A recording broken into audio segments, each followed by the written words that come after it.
Ready to elevate your everyday? Quince has the luxe staples insiders swear by, minus the markup. From 100% European linen styles and 14-karat gold jewelry to gorgeous leather bags and elevated home finds, Quince has it all. And by partnering directly with top artisans and ethical factories, Quince delivers premium quality at half the cost of similar brands. Discover everyday luxury without the markup at Quince. Go to quince.com/style upgrade for free shipping and 365-day returns. Quince.com/style upgrade. Brace the rudders! Raise the sails! Raise the sails! Captain, an unidentified ship is approaching. Over. Roger.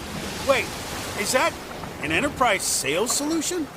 Reach sales professionals, not professional sailors.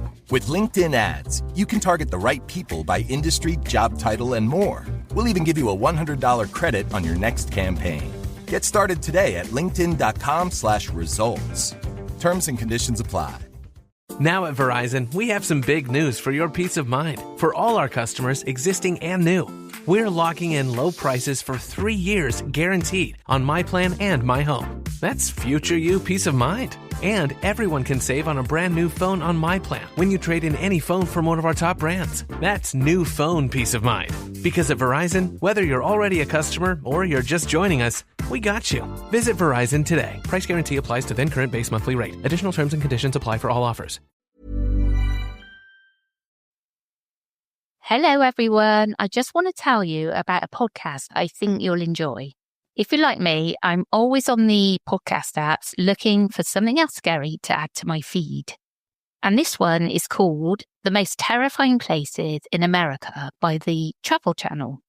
On the podcast, they visit some of the creepiest locations across the United States.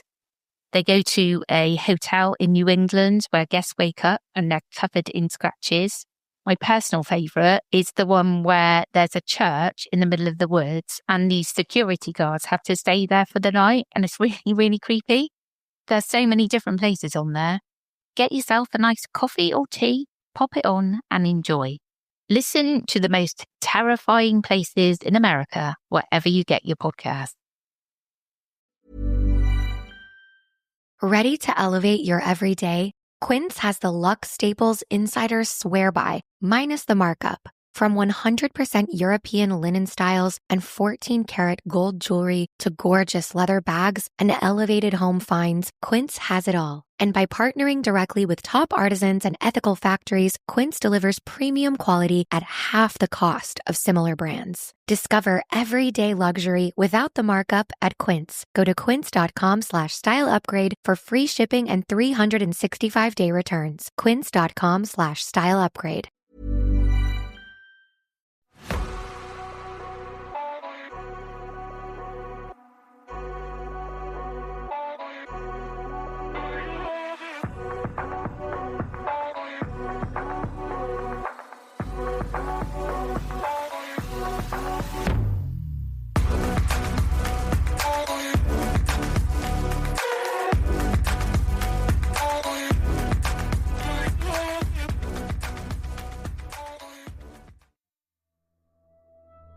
Hello, I'm Sarah.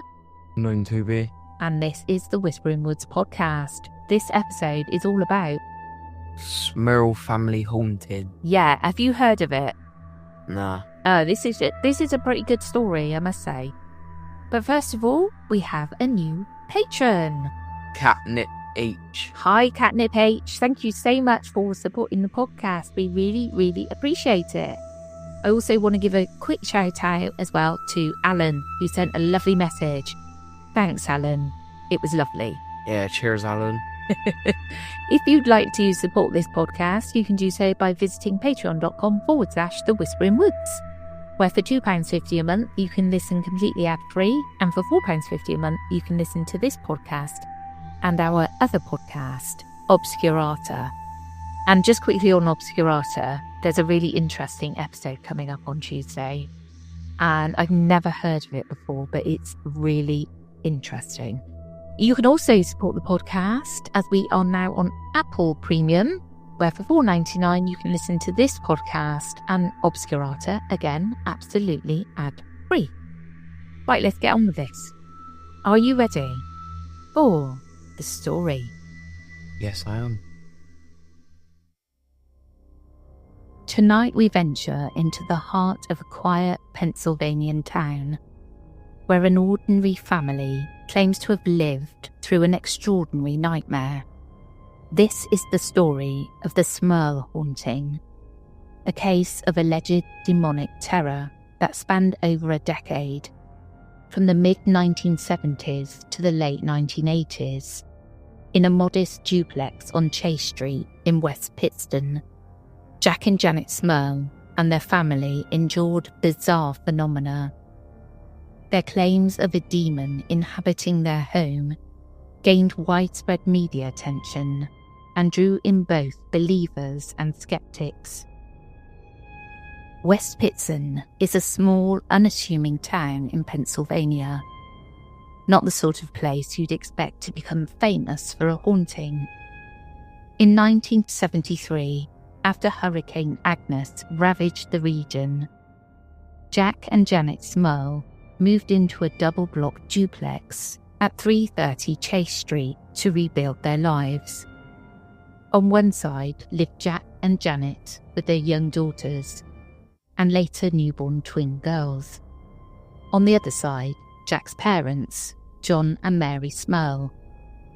They were a devout Catholic family, church-going, community-orientated, hoping to make a happy home in this middle-class neighbourhood. For a while, life on Chase Street was perfectly normal. But then the strange little incidents began. At first, they were easy to dismiss. Tools went missing, only to turn up later in odd places.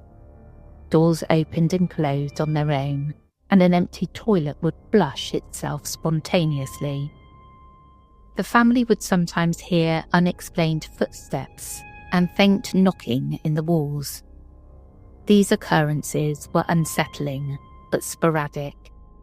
The SMURLs chalked it up to the quirks of an old house or their imagination. If only it stopped there. As months turned to years, the eerie activity slowly escalated. Janet would scrub away a stain on the wall, repainting it, only to have the old stain reappear through fresh paint, as if mocking her efforts. On one occasion, kitchen appliances caught fire despite being unplugged, filling the house with acrid smoke. More and more, an oppressive atmosphere seemed to be taking hold in the home. The family began noticing foul odours wafting through the house, disgusting smells that would rise up suddenly and then vanish without a trace, with no source to be found. They checked all the plumbing and vents, but everything was in order. Still, the odours came. Despite these disturbances, the SMURLs tried to maintain a normal life. Through the late 1970s and into the 1980s, Jack worked his job and even coached his daughter's softball team, and Janet volunteered in the community. They brought their faith to bear as well, praying and attending Mass regularly, hoping that whatever bump in the night was bothering them would fade away. But the opposite happened. The phenomena grew more intense with each passing year. By the mid-1980s, the SMURL family's home had turned into what they described as a personal hell. Jack's mother, Mary, suffered a heart attack during this period, a tragedy that seemed to coincide with a spike in the house's strange activity. Family members reported seeing ominous black masses form in mid-air and float from room to room. Amorphous dark shapes that radiated a sense of menace. With the household on edge, even the sounds in the home took on a sinister character. Both Janet and Mary began hearing phantom voices. Janet would hear her mother-in-law calling her name when Mary wasn't doing so, and Mary would swear she heard Janet and Jack in a furious, curse-laden argument only to find the house quiet and the couple peacefully doing something else. It was as if something mimicked their voices to sow confusion and fear. Soon, the unseen entity turned violent. The physical attack started gradually and then escalated.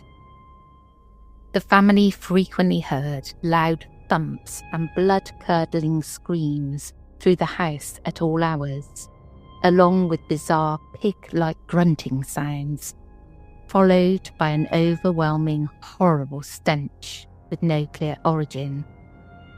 These sounds would start and stop abruptly, keeping the family on edge through many sleepless nights. Neighbours even reported hearing strange screams coming from the house when no one was home. Objects began moving on their own. Furniture would shake, and items on shelves would fall off, with no one near them. A heavy light fixture swayed and ripped out of the ceiling, crashing down and nearly injuring one of the SMURL daughters who was sitting below. She dodged away with only inches to spare. The family dog, a 75-pound German Shepherd, was picked up by an invisible force and thrown against a wall in front of everyone. One of the young daughters was shoved down the basement stairs by something invisible, tumbling to the bottom in tears.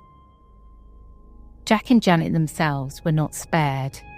Jack reported that on several occasions he was dragged out of bed and down onto the floor by an unseen force while praying the rosary, and beaten by invisible hands that left him bruised. He also said the entity bit his ear once, drawing blood. Janet too experienced terrifying close encounters. She later recounted being lifted off her bed by an invisible presence and hurled across the room as her children watched in horror.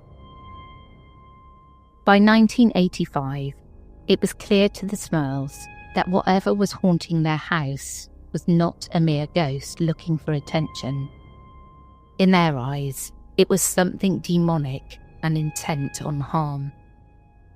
Jack, previously a skeptic, was stunned by what they were going through. Up until a year ago, I thought these types of things only happened in movies. I wasn't really a believer, he admitted in a 1986 interview. Now he and his family were living in constant fear in their own home. So why didn't the SMURLs just pack up and leave earlier? For one, financial constraints played a role. They couldn't easily afford to abandon their home, and as Janet would later point out, it wasn't clear that leaving would help.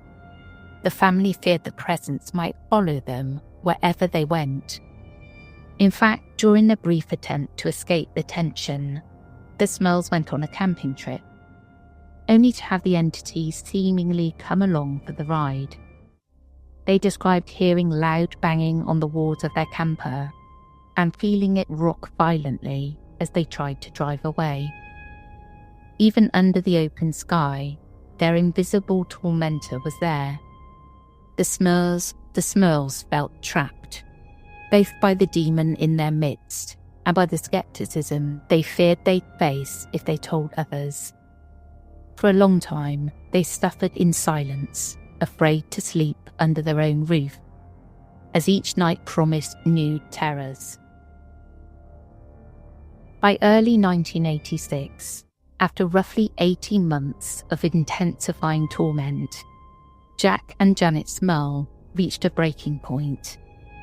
Desperate for help, they turned not to the local Ghostbusters or a movie priest, but to a real-life husband and wife team known for tackling cases of the paranormal, Ed and Lorraine Warren. The Warrens, self-taught demonologists and founders of the New England Society for Psychic Research, had gained fame for their involvement in cases like the Amityville Horror. If anyone would believe the SMURLs and attempt to help, it would be the Warrens. Ed and Lorraine arrived at the SMURL home in January 1986 to investigate. Lorraine Warren was a clairvoyant, and as she walked through the house, she purportedly discerned that multiple entities were present. Her conclusion was startling. The SMURLs, she said, were sharing their home with 4 spirits. 3 were human spirits, the ghost of an elderly woman, the spirit of a younger woman, possibly violent or troubled, and the ghost of a man whom Lorraine believed had suffered and died in the house decades ago. These might have been benign on their own, but Lorraine said they were under the influence of a 4th entity, a demon. This demonic presence, she believed, was the mastermind, using the other 3 spirits to destroy the SMURL family. In other words, the lesser spirits were essentially puppets of a central evil force determined to drive the SMURLs out or break them down. Ed Warren didn't just rely on Lorraine's impressions. He actively tried to provoke and document the phenomenon. On the first night of their investigation, Ed led the family in a group prayer and also employed what he called religious provocation. He invoked the name of Jesus Christ and brandished a crucifix, holy water, and holy oil in the home. The effect was dramatic. I did not have to wait moments when the very thing I felt was a drop in temperature of at least 30-some degrees. Ed later recounted. Then a dark mass formed about 3 feet in front of me. There was a sound in back of me rattling around. Ed watched as furniture began to shake. Items atop a bureau jumped and tumbled off, and the mattress in the master bedroom started bouncing up and down wildly. Still, Ed was convinced by what he encountered. The SMURLs are truly a family coming under a visual attack, he told a reporter. The ghost devil demon, or whatever you call it, is in that home. He described the entity as very powerful and intelligent and very dangerous, capable of inflicting real harm. According to Ed, the demon had grown progressively stronger through the years, feeding perhaps on the family's fear and turmoil, and wasn't going to surrender easily. The Warrens spent months investigating the SMURL haunting in 1986. Ed claimed to have gathered audio recordings of the phenomena, tapes that captured unexplained knocks, rappings, and even a voice or two from the ether. He even said a demon left a message on a mirror, scrawled out telling them to get out. The Warrens also brought in other paranormal researchers and worked with the SMURLs to perform repeated prayers and exorcism rites in the home. One priest from out of state, his name was not made public, was brought in at the Warrens' behest and attempted a formal exorcism of the home. The priest performed 3 exorcisms over the course of 1986, but each time the demon seemingly resisted. Janet SMURL later said the demon evaded the exorcisms by slipping next door. Remember, this was a duplex. Whenever holy rites were performed in one side of the house, the entity even followed the family outside. Remember, this was a duplex. Whenever holy rites were performed in one side of the house, the entity even followed the family outside. Janet recounted how during one attempted exorcism, as the SMURLs fled in their camper trailer, loud banging struck the camper roof and it began to shake violently, as if the demon rode on top. Despite these harrowing experiences, the Warrens believed there was hope. They encouraged the SMURLs to keep fighting spiritually. Ed Warren later reflected that there's something in this home which has the intelligence to inflict physical and psychological harm upon this family. A sobering assessment, but the Warrens would not abandon the SMURLs. They organised prayer sessions, advised the family to surround themselves with blessed objects, and continued to seek a permanent solution. Yet by mid-1986, none of these efforts had banished the entity. The SMURL haunting showed no signs of letting up.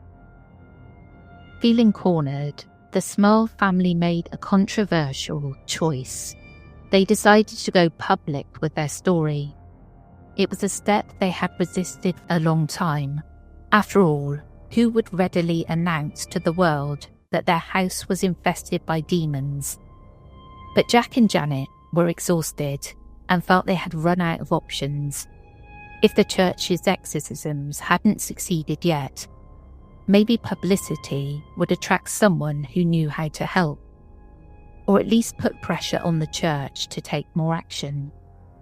In the summer of 1986, they opened their doors to the media, and what happened next was something they never expected. In August 1986, the SMURL haunting exploded into the public eye, unleashing a media circus on the quiet streets of West Pittston. Once the story broke in the local press, it quickly spread to national news outlets and tabloid headlines.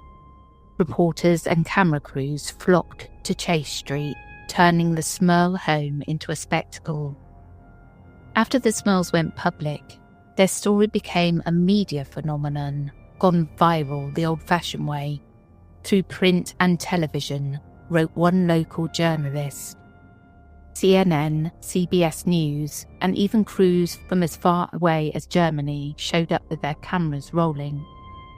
The National Enquirer splashed the SMURL story as an exclusive on its pages in September 1986. And TV talk shows like Larry King Live and Entertainment Tonight interviewed the family about their nightmare. For the SMURLs, the attention was a double-edged sword. On one hand, they finally had people listening. Priests, paranormal investigators, and demonologists from across the country were now aware of their plight. On the other hand, their home turned into a tourist attraction and a target for gawkers. Crowds gathered day and night, hoping to catch a glimpse of something ghostly, or just to be part of the buzz. Neighbours found their normally peaceful street clogged with curious onlookers and news vans. One neighbour, Bill Watson, later described the chaos. Everything got out of control. CNN was here on my porch. There was a camera crew from Germany in my driveway. There were so many people I could hardly get my car out to get to work. Thrill seekers would cruise by the house, and some even camped out on the lawn or peered in windows at night. The SMURL family suddenly felt like zoo exhibits. They reported that strangers would knock on their windows and even throw bricks at their house in cruel pranks. Law enforcement had to keep an eye on the area to prevent trespassing. What was supposed to be a call for help had become, in Janet's words, something like a carnival attraction. Exactly what they didn't want while battling an alleged demon. The intense publicity did succeed in drawing more support from some corners. Notably, Reverend Joseph Adonisio, the pastor of the family's church, organised prayer vigils for the SMURLs. He would later say that only fervent prayer seemed capable of curbing the evil. More on that soon. Even a Hollywood figure got involved. Actor Jason Miller, famous for playing Father Karras in The Exorcist, visited the SMURL home out of concern. Miller didn't outright endorse the demonic explanation, but after speaking with the family, he believed something was happening in that house, and he shared the SMURL's fear that the infestation, whatever its cause, would eventually get to the family. However, Alongside support came a wave of skepticism and ridicule. The SMURL haunting quickly became a hot topic for paranormal debunkers and journalists who questioned the whole affair. Front and centre was Dr. Paul Kurtz, a renowned skeptic and then chairman of the Committee for the Scientific Investigation of Claims of the Paranormal. Kurtz was openly dubious about the Warrens' involvement and the SMURL's claims. He argued that Ed and Lorraine Warren were not objective, independent, or impartial investigators, noting that they had no credentials in the scientific or parapsychological communities. In Kurtz's assessment, the whole SMURL family ordeal is a hoax, a charade, a ghost story.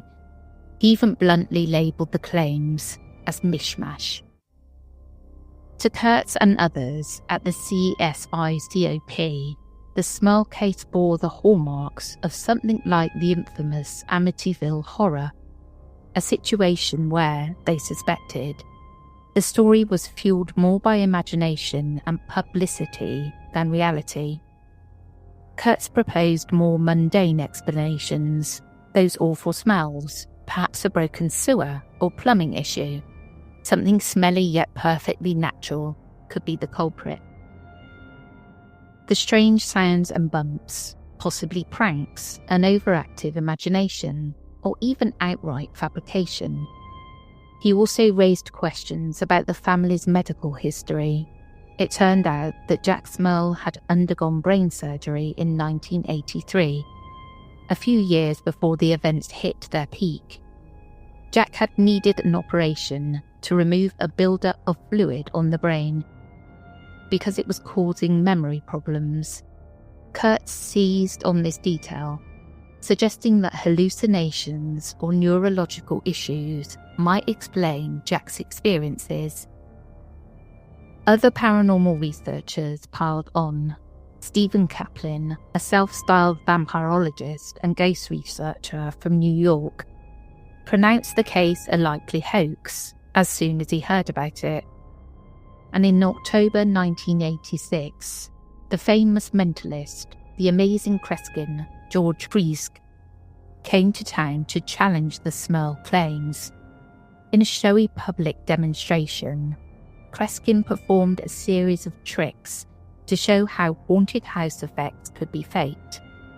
Before a live audience, he had people concentrate on violent thoughts, and right on cue, a table levitated and crashed to the floor, spilling a glass of water. In another feat, a block of wood seemingly moved on its own. Kreskin didn't reveal his methods, but his point was made. Things that go bump in the night can have perfectly natural or cleverly contrived causes. He insinuated that the SMURL's experiences might be nothing more than illusions. Amid this backlash, the Roman Catholic Diocese of Scranton took a cautious stance. Church officials said they were taking the family's claims seriously.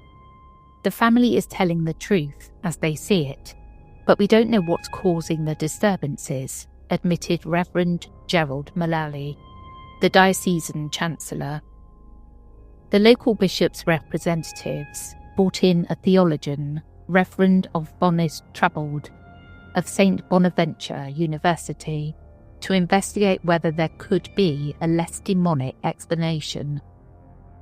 Several priests visited the home to bless it, and none of them observed anything overtly supernatural during their stays.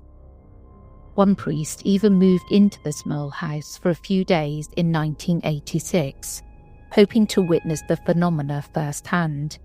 He stayed for 2 nights, and reportedly nothing stirred, not a single unnerving incident, so he left as unconvinced as he came. The media also questioned the SMURL's motives. Not long after going public, the family, with the help from Ed and Lorraine Warren and a local writer, Robert Curran, agreed to author a book about their story, titled The Haunted. The paperback was released in late 1986, mere months after the initial news broke. To some observers, the quick book deal looked suspicious, as if the SMURLs might have concocted the whole drama for fame or money. Reviewers of The Haunted were largely unimpressed. A staff writer for a local paper panned it as a one-sided account, criticising the author for taking the SMURLs' claims at face value and forsaking journalistic rigour. Another reviewer remarked that the book was poorly written and noted the complete lack of any empirical or physical evidence to support the story. These criticisms echoed what many skeptics were saying. No matter how sincere the SMURLs might appear, extraordinary claims require extraordinary proof, and that proof was lacking. Under such hostile scrutiny, the SMURL family felt themselves under attack in a whole new way. Now they weren't just fighting an invisible demon, they were defending their honour and sanity to the world. Janet SMURL vented her frustration in one interview. "I know what people must think, that we're crazy, but 8 people live in this house. 8 people have experienced this. 8 people are not crazy." By 8, she meant herself, Jack, their 4 daughters, and Jack's parents, all of whom, Janet insisted, have witnessed aspects of the haunting. 8 people are not hallucinating the same thing, she argued. The family steadfastly denied any accusations of a hoax. Years later, one of the SMURL daughters, Karen, affirmed, "We never made any money from the book or the movie. Who would want to go through all that media and public bashing? To the naysayers, I hope it doesn't take something as extreme as what we went through to make them believers." By the end of 1986, the SMURL case had reached a crescendo. The constant media exposure was wearing the family down. "We want peace and quiet," Janet told reporters, expressing a wish that life could return to normal. In late October of that year, a hopeful sign came from the SMURL's own church. Reverend Joseph Andonisio, who had been counselling the family spiritually, announced to the press that the SMURL's intense faith and the support of the community might have finally turned the tide. Prayers have chased the foul smells and violent demons from the West Pittston home, Father Andonisio said, crediting a network of prayer groups that had been praying on the SMURL's behalf. "We believe the elimination of our problem can only be credited to the intercession of the Blessed Virgin Mary, St. Michael the Archangel, and the Sacred Heart of Jesus, who have answered our prayers and the prayers of thousands of others. The SMURLs were devout believers that faith and prayer warfare could beat back the darkness." Indeed, for a time in late 1986, it seemed things did calm down in the SMURL house. The horrifying stench faded, the walls stopped thumping in the night, and the family reported being able to sleep undisturbed for the first time in years. The respite was credited to a combination of factors: the Warrens' intervention, the multiple exorcisms, though unsuccessful in fully expelling the demon, perhaps they weakened it, and the collective prayers of many on the SMURL's behalf. The SMURLs continued to do their part, praying the rosary together nightly, and placing holy objects in every room as a protective shield. It wasn't a total victory just yet. In 1987, Janet SMURL admitted that some phenomena lingered. She and the girls would still occasionally hear inexplicable knocking in the walls, and shadowy shapes would flit at the corners of their vision.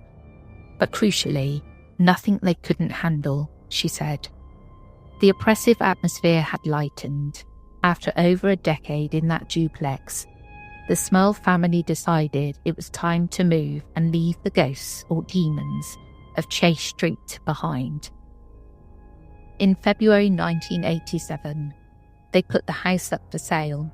By the end of that year, the SMURLs had quietly relocated to a new home in Wilkes-Barre, Pennsylvania, a short distance away. For anyone hoping that moving would end the story, there was a final twist. Supernatural phenomena reportedly followed the SMURLs to their new house, at least briefly. The family claimed that soon after moving in, a black mass, looking just like the shadowy form from their old home, manifested in the new house, as if to say it wasn't done with them yet. Janet and Jack must have felt an icy dread seeing that form again. Fortunately, this time, they took swift action. In 1988, after the lingering activity continued, the SMURLs managed to secure a church-sanctioned exorcism by an official Catholic exorcist. Accounts vary on the exact timing, but by 1989, a final exorcism was performed. One source described it as a particularly long and grueling rite. This fourth exorcism, if counting the earlier unsanctioned attempts, seemed to do the trick. After 1989, Jack and Janet SMURL reported no further paranormal disturbances in their lives. At long last, their family was free from the haunting that had made the headlines around the world. Now at Verizon, we have some big news for your peace of mind. For all our customers, existing and new, we're locking in low prices for 3 years guaranteed on My Plan and My Home. That's future you peace of mind. And everyone can save on a brand new phone on My Plan when you trade in any phone from one of our top brands. That's new phone peace of mind. Because at Verizon, whether you're already a customer or you're just joining us, we got you. Visit Verizon today. Price guarantee applies to then current base monthly rate. Additional terms and conditions apply for all offers. Loneliness as a feeling is part of the human condition, and it's not necessarily my job to rise above it. It's my job to listen to it. Feeling lonely is natural, a signal that something's missing. But sitting with loneliness can be hard, and filling that void quickly often feels like the easiest choice. On the latest episode of Mind If We Talk, host and licensed therapist Hasu Jo and her guest, Case Kenny, discuss the topic of loneliness and how it might be an opportunity to reconnect with yourself and realign with what truly matters to you. If you're looking to fill your life with deeper, more meaningful connections and uncover the difference between being lonely and just being alone, this episode is for you. Mind If We Talk is available wherever you get your podcasts. Listen and subscribe today. So, spooky stuff going on. Do you know, because I'm a bit of a dizzy person sometimes, I didn't realise that this is the story that the new Conjuring film is all about. Yeah. It is, yeah. Have you watched The Conjurings? I can't remember. Yeah, I think like a few years ago. Yeah. Which ones have you seen? I think there's 3 so far, isn't there? Oh, I don't know. Yeah. So the first one with the clapping in the house. I can't even think now. It's too hot. It's too hot for me to even think what the films are. The end film. The stories like that with the horror films, they're all just the same to me. And I don't really remember what they're. They all merge into one. Yeah. Yeah. There's some things that are just different though, innit? Yeah. Yeah. Or, I like the Conjuring films though. I think they're pretty good. And the new ones. Yeah, the new one's out next month, so I should be watching that for sure because it does look very spooky from the trailer. But yeah, the SMURL family. I'm glad it's all stopped now for them. I was looking at pictures of them, as well from the 70s, 80s, I think must have been. And they looked like a pretty unassuming family that had a lot of stuff go on. And then the media jumped all over it. That's the worst bit, I think. The media terrorising people. Yeah. And all of the other people come out of the woodwork because they want to see a haunted house. And I can't deny that I might have been there in the bushes taking a look as well. If it happened down the road, I probably would have been in the bushes watching. Well, that's the end of this episode. I hope you enjoyed and we'll catch up with you again soon. We will indeed. I'll catch you again tomorrow for the Obscurata episode, Wednesday for the Reddit episode. Toby will be back again on Thursday for the extra. And then we also have the Obscurata episode, and then Sunday for the haunted episode. It's a bit of a mouthful now saying all that. Yeah. Take care, everyone. Goodbye.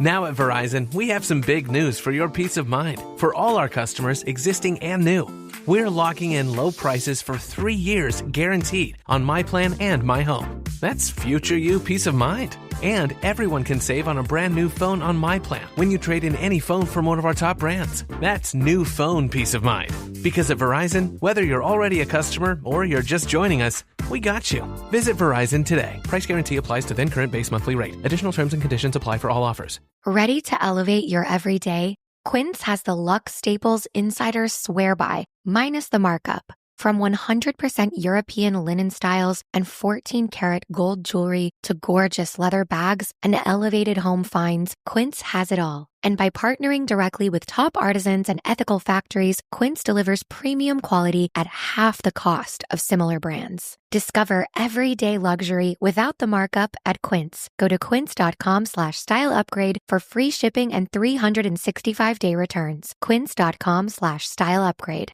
When it comes to preventing pregnancy, it's your choice how you take control of your body. And when it comes to a backup plan, there's Plan B One Step. Plan B is safe, effective emergency contraception you take within 72 hours after unprotected sex. The sooner you take it, the better it works. Plan B helps prevent pregnancy before it starts by temporarily delaying ovulation. No egg, no fertilization, no pregnancy. Get it in all 50 U.S. states at all major retailers. Visit planb1step.com to learn more.